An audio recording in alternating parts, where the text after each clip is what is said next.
Good morning, guys! It's Monday morning breakfast tayo para busog tayo bago maglaba. O, diba?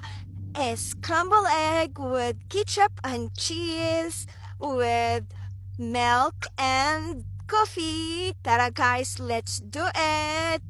Bago tayo magtrabaho, kain muna tayo para hindi tayo pagod, diba?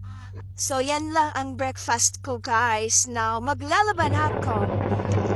Tapos na akong nag-breakfast. Ngayon, labadani.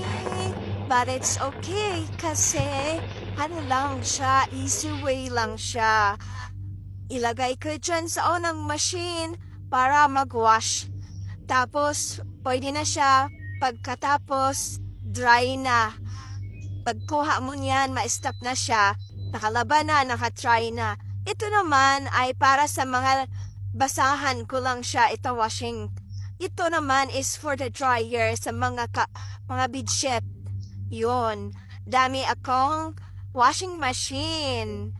May buti pa yung washing machine. May sariling kwarto. O, diba? Ganyan sila kayaman. Mga machine nila mayroong sariling kwarto, guys. And that's it. Bye-bye!